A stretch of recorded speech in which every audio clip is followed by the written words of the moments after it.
So just a few tips about if you're experiencing any wrist discomfort while you are taking the online classes. There's a few things to be aware of when you're doing any wrist bearing exercises. So one of them is positioning. When you are positioning yourself, you want to engage into the pads of your fingers as well as into the sides of your hands. If I were just to simply put my hands flat on the floor and put my weight into the hands, that's complete compression into the wrist.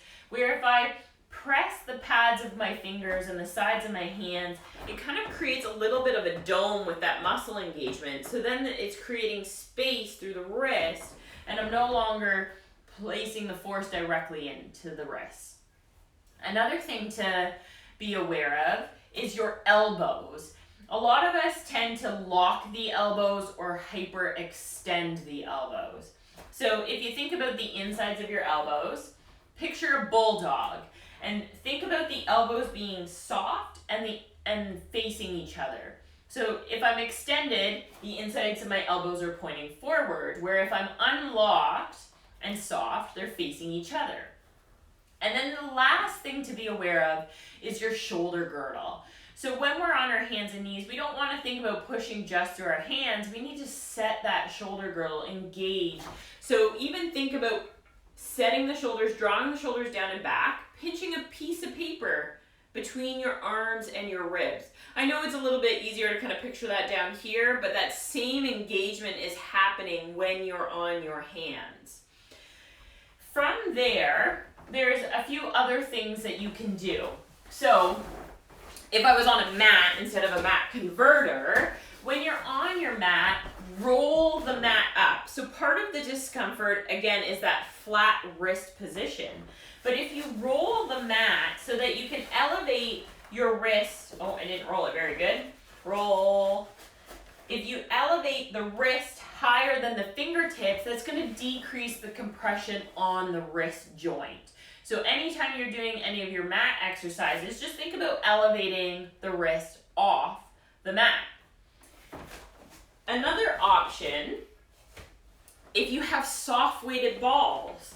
A lot of people like the soft weighted balls. Again, it's going to lift the wrist higher than the fingertips, but the roundness of the ball really appeals to a lot of people. The same principles are going to apply. You don't want to lock the elbows. You want to engage through the shoulder joint as you're in that position, but the wrist is experiencing less compression when you are there.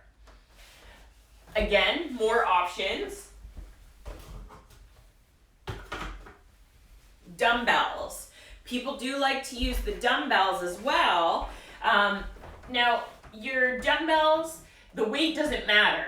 What would make a difference is the space that it allows your hand to go through. I got 1 pound dumbbells over there, but if I were to place those in my hands, it wouldn't elevate me off the mat at all. So the head of the dumbbell needs to be able to elevate you so that you can put your wrists in neutral. And then lastly, just fisting on the mat and having that neutral wrist.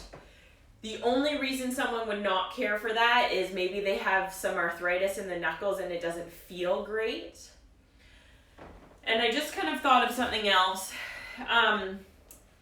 I've seen this, and I know when I've talked with clients, part of the reason they do it is partially because they're experiencing a little bit of arthritis in their hands, but they actually put weight on their thumb. So when they put their hand down on the floor, they put the thumb joint out. I don't recommend that. That is a lot of pressure on that joint.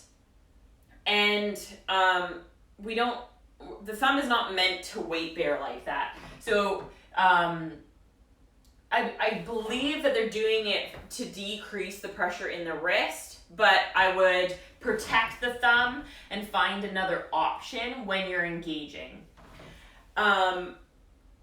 Lastly, the other variation I would use is a box. So placing a box in front of you and doing your exercises. So I'll just grab a box so that you can see what I mean.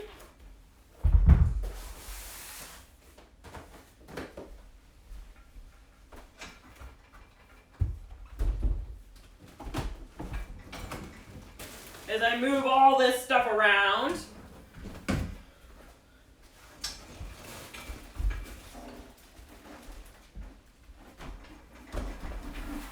So, a box, a table, a small bench.